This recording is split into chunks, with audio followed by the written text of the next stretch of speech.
नमस्कार दोस्तों, स्वागत है आपका आज के इस बेहद गंभीर और विश्लेषणात्मक न्यूज बुलेटिन में। आज दुनिया एक ऐसे मोड़ पर खड़ी है जहां एक छोटी सी चिंगारी वैश्विक तबाही का सबब बन सकती है। पश्चिम एशिया के सुलगते रेगिस्तान से लेकर आपकी रसोई के बजट तक हर चीज आज खतरे की जद में है।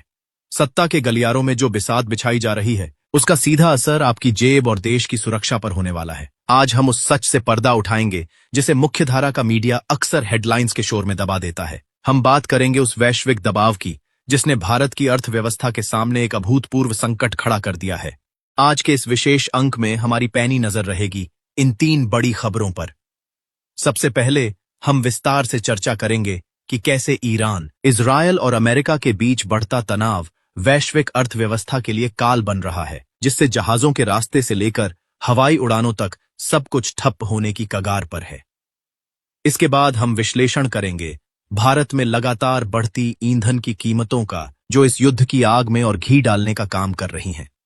हमारी तीसरी बड़ी खबर होगी राहुल गांधी और कांग्रेस से कांग्रेस का वह स्टैंड, जिसमें उन्होंने सरकार को उन आर्थिक नीतियों पर घेरा है जो आम आदमी को महंगाई की आग में झोंक रही हैं। इन तमाम खबरों के पीछे छिपी कूटनीति और रणनीति को समझने के लिए बने रहिए हमारे साथ।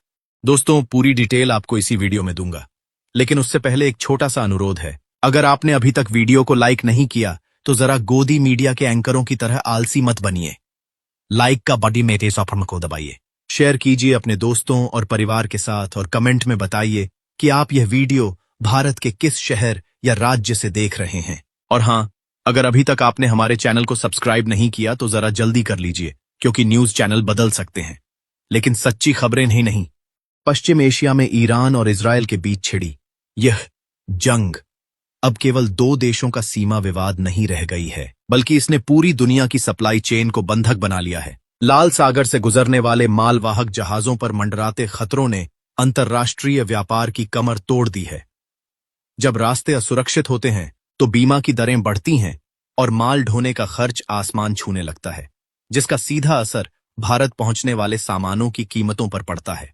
राहुल गांधी ने संसद से लेकर सड़क तक बार बार यह चेतावनी दी है कि वैश्विक परिस्थितियों के प्रति सरकार की लापरवाही देश को एक गहरे आर्थिक गर्त में धकेल सकती है। कांग्रेस का यह तर्क बेहद वाजिब नजर आता है कि जब कच्चा तेल महंगा हो रहा है तब सरकार ने अपनी स्ट्रैटेजिक रिजर्व नीतियों पर पारदर्शी तरीके से काम क्यों नहीं किया।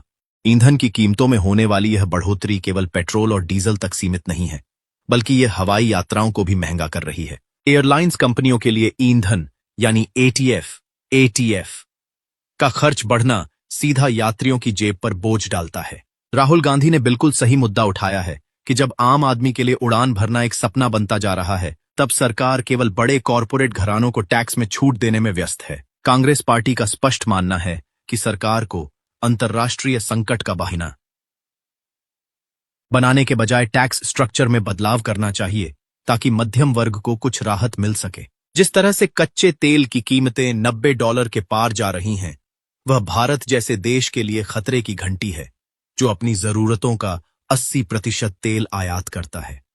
आयात से की आतताकों थे। इतना ही नहीं, इस युद्ध की वजह से उड़ानों के रूट बदलने पड़ रहे हैं। ईरान और इजरायल के हवाई क्षेत्र का उपयोग न कर पाने के कारण विमानों को लंबा रास्ता तय करना पड़ रहा है, जिससे न केवल समय की बर्बादी हो रही है, बल्कि कार्बन उत्सर्जन और ईंधन की खपत भी बढ़ रही है। राहुल गांधी ने इस ओर इशारा किया है कि कूटनीतिक स्तर पर भारत की स्थिति आज वैसी मजबूत नहीं रही जैसी नेहरू या इंदिरा गांधी के समय में हुआ करती थी, जहां भारत गुटनिरपेक्ष रहकर दुनिया को राह दिखाता था। आज की सरकार की विदेश नीति पर कांग्रेस का यह प्रहार तार्किक लगता है कि हम केवल तमाशबीन बनकर बैठे हैं, जबकि हमारी अर्थव्यवस्था के पहिए जाम हो रहे हैं। इस पूरे घटनाक्रम में राहुल गांधी और कांग्रेस का जो रुख है, वह जनता के हितों के प्रति उनकी संवेदनशीलता को दर्शाता है। जहां सत्ता पक्ष हर संकट को मास्टर स्ट्रोक या अनिवार्य बताने की कोशिश करता है, वहीं विपक्ष ने आंकड़ों के साथ यह सिद्ध किया है कि गलत आर्थिक प्रबंधन की ठाकित की वजह से भारत पर इस युद्ध का असर अन्य देशों के मुकाबले कहीं ज्यादा होने वाला है। राहुल गांधी ने बार बार कहा है कि भारत की असली ताकत उसकी आंतरिक अर्थव्यवस्था की मजबूती में है, लेकिन जब हम बुनियादी चीजों के लिए भी बाहरी संकटों के आगे घुटने टेक देते हैं तो यह हमारी कमजोरी को दर्शाता है। अब बात करते हैं शिपिंग और परिवहन पर पड़ रहे असर की। स्ट्रेट ऑफ हॉर्मुज के बंद होने से न सिर्फ तेल बल्कि पूरी सप्लाई चेन प्रभावित हो रही है, जहाजों की आवाजाही लगभग ठप हो गई है, जिससे बीमा लागत बढ़ रही है और परिवहन खर्च आसमान छू रहा है। विशेषज्ञ चेतावनी दे रहे हैं कि अगर युद्ध 2-3 महीने से ज्यादा चला तो वैश्विक मंदी और महंगाई का खतरा बढ़ जाएगा। भारत जैसे देश जो तेल का बड़ा आयातक है, सबसे ज्यादा प्रभावित होंगे। यहां राहुल गांधी का रुख बिल्कुल सही साबित हुआ। उन्होंने पहले भी कहा था कि सरकार की आक्रामक विदेश नीति से हमारी अर्थव्यवस्था कमजोर होगी। कांग्रेस पार्टी लगातार मांग कर रही है कि केंद्र सरकार तुरंत वैकल्पिक ऊर्जा स्रोतों पर काम करे, रूस और अन्य देशों से आयात बढ़ाए और जनता को महंगाई से बचाए। यह मांग उचित है क्योंकि पिछले वर्षों में भी कांग्रेस ने ऐसी स्थितियों में किसानों और आम आदमी का साथ दिया था, जबकि सत्ता पक्ष सिर्फ वादे करती रही। इस युद्ध ने तेल और गैस बाजार को पूरी तरह उथल पुथल कर दिया है। प्राकृतिक गैस की कीमतें 10% बढ़ गई हैं। 27 फरवरी को $2.9 प्रति MMBTU से बढ़कर मध्य मार्च तक $3.2 हो गई हैं। पेट्रोल की कीमतों में कई देशों में भारी उछाल देखा गया है। ऑस्ट्रेलिया में 32%, अमेरिका में 24%, सिंगापुर में 21% और स्पेन में 19%। इसी तरह डीजल की कीमतें भी आसमान छू रही हैं। ऑस्ट्रेलिया में 40%, अमेरिका में 33% और सिंगापुर में 34%। LPG की कीमतों में भी भारी असमानता है। यूनान में सबसे ज्यादा $223.4 प्रति बैरल समकक्ष, जबकि भारत में $103.1, जो मध्यम स्तर पर है। लेकिन दोस्तों, भारत में पेट्रोल और डीजल की कीमतें सरकार के नियंत्रण की वजह से स्थिर हैं, टिके हैं। फिर भी इसका असर अन्य क्षेत्रों में पड़ रहा है। लंबे समय तक अगर यह युद्ध जारी रहा तो क्या होगा? विशेषज्ञों का कहना है कि ऊर्जा महंगाई बढ़ेगी, परिवहन लागत और बढ़ेगी और वैश्विक अर्थव्यवस्था पर दबाव पड़ेगा। भारत में भी महंगाई का असर रसोई से लेकर दफ्तर तक दिखेगा।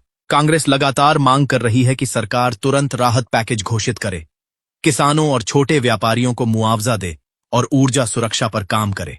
यह मांग उचित है क्योंकि कांग्रेस का इतिहास साबित करता है कि वह संकट के समय में सही फैसले लेती है। जनता की प्रतिक्रिया भी सकारात्मक है। लोग सोशल मीडिया पर राहुल जी का समर्थन कर रहे हैं और कह रहे हैं कि कांग्रेस की बात सही निकली। अंत में यह समझना आवश्यक है कि आज की राजनीति में केवल खबरें देना काफी नहीं है, बल्कि उन खबरों के पीछे छिपे सत्ता के खेल को उजागर करना जरूरी है।